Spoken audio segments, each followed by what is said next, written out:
Welcome to Moriya classes, आपका भरोसेमंद साथी। नमस्कार विद्यार्थी मित्रों, आप सभी का स्वागत करते हैं मोरिया क्लासेस में। विद्यार्थी मित्रों, ऑलरेडी हमने पेपर का सीरीज चालू किया था, जिसमें आज हम सेक्शन बी विभाग लेने वाले बेटा। पेपर नंबर 1 का स्टैटिस्टिक यानी स्टेट का पढ़ाने वाले, ठीक है। और पूरा का पूरा क्या होने वाला बेटा, हिंदी मीडियम। क्या होने वाला है, हिंदी मीडियम। पूरा का पूरा हिंदी मीडियम में आने वाला है, पूरा डिटेल में समझाऊंगा। और ये पेपर आपका गाला असाइनमेंट का है, ठीक है बेटा। चलिए, आप लोग बहुत टेंशन है सर, सारी चीज़ें गुजराती में आती है, हिंदी में तो आती नहीं है। तो सत्यम सर ने आपके लिए बेटा थोड़ा सा मेहनत किया है, ठीक है। इस मेहनत के लिए बेटा लाइक जरूर करना, क्योंकि आपके लिए ऐसे ही अच्छे अच्छे कंटेंट लाते रहेंगे, ठीक है। बस आपको नोटबुक में लिखना है और अच्छे से लर्न करना है, बस, ठीक है। क्लियर बना?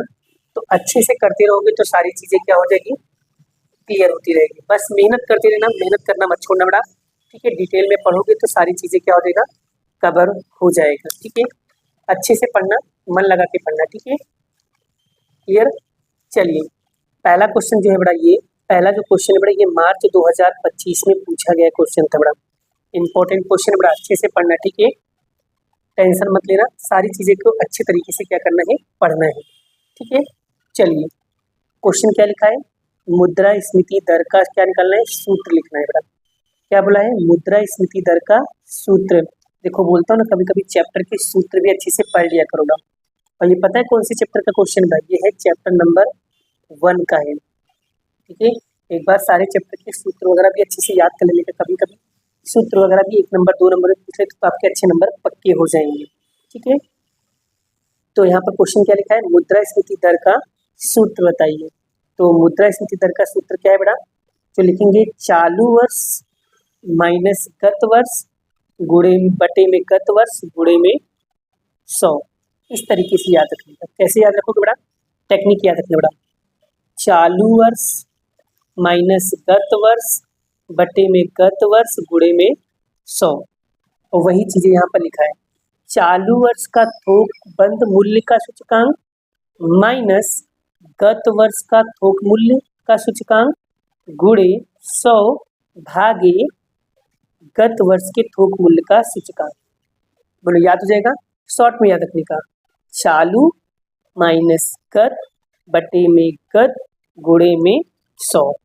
याद हो जाएगा, चालू माइनस गत बटे में गत गुणे में 100। यानी कि चालू और बाकी सब में सेम तो रहेगा ही, थोक मूल्य थोक बंद मूल्य का सूचकांक सब में देखो सेम लिखना है ना। याद हो जाएगा, बोलो पक्का, सही में ना? कमेंट करो जल्दी फटाफट, यहाँ सर बिल्कुल याद हो जाएगा। सेकंड क्वेश्चन क्या लिखा है बेटा, विकर्ण आकृति की मुख्य मर्यादा क्या है। विकर्ण आकृति की मुख्य मर्यादा क्या है, तो क्या लिखेंगे, विकर्ण आकृति पर से सहसंबंध की घनिष्ठता का कोई निश्चित अंक प्राप्त नहीं किया जा सकता, इसलिए यहाँ विकर्ण आकृति का क्या है, मुख्य मर्यादा है। क्लियर होगा, क्या लिखा है, विकर्ण आकृति की मुख्य मर्यादा क्या है, क्योंकि विकर्ण आकृति पर से सहसंबंध की घनिष्ठता का कोई निश्चित अंक प्राप्त नहीं किया जा सकता, इसीलिए यहाँ विकर्ण आकृति की क्या है, मुख्य मर्यादा है। और बड़ा ये क्वेश्चन आपको बड़ा चैप्टर नंबर 2 में से मिल जाएगा, ठीक है। कौन से, पार्ट 1 का चैप्टर नंबर 2। और बड़ा ये क्वेश्चन बोर्ड में 3 बार पूछा गया है बड़ा। एक तो मार्च 2025 में पूछा गया था, और उसके बाद 2022 में पूछा गया है, और उसके बाद जुलाई 2022 में पूछा गया है, तो इसके बाद जुलाई 2018 में पूछा गया है। यानी कि टोटल 4 बार क्वेश्चन पूछा गया, 2 बार मार्च में आया और 2 बार जुलाई में पूछा गया है। तो इम्पोर्टेंट है बच्चों, पार्टी अच्छे से क्या करना है, इसे सॉल्व करना है, ठीक है। क्लियर? चलिए आगे बढ़ते हैं नेक्स्ट क्वेश्चन की ओर। नेक्स्ट क्वेश्चन क्या लिखा है, 23वां, स्केल माप में परिवर्तन। स्केल माप में परिवर्तन यदि x और y दोनों चलों की कीमत में दो गुना हो जाए, क्या दो गुना हो जाए तो क्या नियत संबंध में क्या होगा, बदलाव होगा। तो सबसे पहले समझ लो ये जो चैप्टर बड़ा, ये चैप्टर नंबर 3 की क्वेश्चन है। नाम क्या है, नियत संबंध, यानी चैप्टर 3 के क्वेश्चन है। और ये क्वेश्चन मार्च 2025 में पूछा गया क्वेश्चन था। ठीक है। अब बड़ा यहाँ पर बात करते हैं, क्या लिखा हुआ है क्वेश्चन, उत्तर क्या है, दोनों चरों को दो गुना कर दिया जाए, यानी cx, यानी ये बन जाएगा cx, और cx को दो गुना मतलब 1/2 हो गया, और cy को भी दो गुना मतलब 1/2 हो गया। तो नियत संबंध में बदलाव नहीं होगा, मतलब अगर दोनों में 1/2 होगा तो दोनों में बदलाव हुआ नहीं, यानी नियत संबंध में कोई भी बदलाव नहीं होगा। ठीक है। चलिए क्वेश्चन नंबर 4 क्या लिखा है बेटा, ये क्वेश्चन नंबर जो 4 है बेटा, ये आपको मिलेगा चैप्टर नंबर 4 का क्वेश्चन है। इसका है बेटा चैप्टर नंबर 4 का क्वेश्चन है, और ये भी मार्च 2025 में पूछा गया क्वेश्चन है। ठीक है। क्वेश्चन को पढ़ते हैं, एक बार समझते हैं क्या लिखा हुआ है। चल y की कीमत 7 सप्ताह की जानकारी पर से अनुमायोजित रेखा समीकरण y के बराबर 25.1 माइनस 1.5 t हो तो 8वें सप्ताह का y की कीमत का अनुमानित ज्ञात कीजिए। तो बड़ा 8वें सप्ताह का मूल्य निकालना है, एकदम सिंपल है। सबसे पहले क्या करो, जो क्वेश्चन दिया है इस क्वेश्चन को कॉपी कर लो, कॉपी करना आता है बड़ा। उसके बाद यहाँ पर जो टी लिखा है बड़ा, इस टी की जगह पे क्या लिखेंगे बड़ा, 8 लिख देंगे। फिर क्या करना है, 1.8 को बड़ा 1.3 को 8 से क्या करेंगे, गुणा करेंगे। तो गुणा करोगे कितना आएगा, 10.4 आएगा। फिर 25.1 में से माइनस करना है 10.4, तो कितना मिलेगा बड़ा आपको, 14.7 मिलेगा। कितना मिलेगा, 14.7। आई होप, आशा करता हूँ बड़ा आपको ये क्वेश्चन बढ़िया से समझ में आ गया होगा। अगर फिर भी कोई डाउट रह जाए या कोई कंफ्यूजन रह जाए या कोई चीज़ें नहीं समझ में आए, बिंदास बेफिक्र होकर के आप मैसेज कर सकते हो। मैं आपको चैप्टर भी बताते जा रहा हूँ, आपको आसानी रहेगी सारी चीज़ों को पढ़ने में और समझने में। बड़ा मैं जो भी चीज़ें बनाता हूँ बहुत ही डिटेल में बनाता हूँ, बहुत ज़्यादा एनालिसिस करता हूँ, और एनालिसिस करने के बाद ही मैं आप लोगों को समझाता हूँ बड़ा। ठीक है, तो टेंशन लेने की ज़रूरत नहीं है। ठीक है, मैं जो भी पढ़ाऊँगा एकदम डिटेल में पढ़ाऊँगा और सारे कॉन्सेप्ट कवर भी करूँगा। डन, आगे बढ़े बेटा। चलिए नेक्स्ट क्वेश्चन क्या लिखा है बेटा, यहाँ पर 25वें नंबर का क्वेश्चन क्या लिखा है बेटा, परस्पर निवारक घटना की परिभाषा दीजिए, यानी व्याख्या दीजिए। व्याख्या लिखिए, व्याख्या मतलब होता है परिभाषा, अर्थ, अर्थात। चलिए इसका उत्तर क्या है, यू यहाँ शांत न्यदर्श अवकाश है, यू यहाँ शांत न्यदर्श अवकाश है, न्यदर्श अवकाश है, तथा ए और बी उसकी कोई दो घटनाएं हैं। फिर से बड़ा, यू यहाँ शांत न्यदर्श अवकाश है तथा ए और बी उसकी कोई दो घटनाएं हैं। घटना ए और घटना बी यदि एक साथ संभव न हो, यानी एक साथ ना बने, एक साथ ना बने, अर्थात ए इंटरसेक्शन बी बराबर 5 हो, तो घटना ए और बी परस्पर निवारक घटना कहलाएगी। याद हो जाएगा बेटा। फिर से, यू यहाँ शांत न्यदर्श अवकाश है तथा ए और बी दो उसकी कोई घटनाएं हैं। घटना ए और घटना बी यदि एक साथ संभव ना हो, यानी एक साथ ना बने, तो ए इंटरसेक्शन बी 5 हो, तो घटना ए और घटना बी परस्पर निवारक घटना कहलाएगी। क्लियर? चाहिए, आई होप बड़ा ये जो चैप्टर बड़ा, ये कौन से चैप्टर का क्वेश्चन है, तो ये बड़ा पार्ट 2 का चैप्टर नंबर 1 का क्वेश्चन बड़ा। और ये कब कब पूछा गया बड़ा, ये 4 बार बोर्ड में पूछा गया है। तो ये पूछा गया है मार्च 2025 में पूछा गया है, और मार्च 2020 में पूछा गया है, और मार्च 2018 में पूछा गया है, और मई 2021 में पूछा गया है। अब सोच लीजिए कितनी बार पूछा गया है, यानी 2026 में भी आने की फुल चांसेस है। तो अच्छे से बड़ा ये वाला क्वेश्चन को कंप्लीट याद रखना। डन, आगे बढ़ते बड़ा 26 नंबर का क्वेश्चन क्या लिखा है, एक सममित द्विपदी, बड़ा यहाँ पर थोड़ा सा गलती हो गई है। क्या है बड़ा, एक सममित सममित द्विपदी, ठीक है, एक सममित द्विपद वितरण माध्य कितना दिया है, 9 दिया है।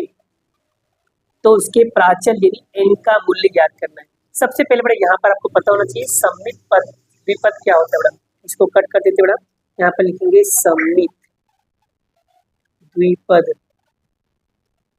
यानी कि सममित द्विपद यानी कि P बराबर कितना होगा 1/2 और Q बराबर भी कितना होगा 1/2, दोनों का क्या होगा समान होगा।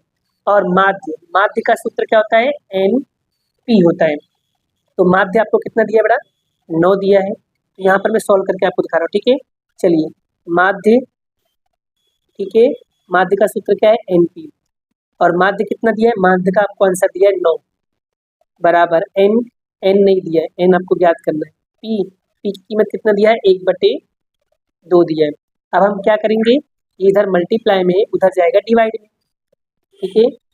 तो यहाँ पर क्या करेंगे n बराबर 9 और रेसिप्रोकल हो जाएगा 2 × 1 हो जाएगा। तो n बराबर 9 दूनी कितना हो जाएगा 18, यानी n की वैल्यू कितना आ जाएगा 18 आ जाएगा। तो इस तरीके से हम लोग क्या करेंगे, इसको सॉल्व करेंगे। आई होप, आशा करता हूँ बट आपको ये चीजें समझ में आ गया है, ठीक है। चलिए आगे बढ़ते हैं नेक्स्ट क्वेश्चन की ओर।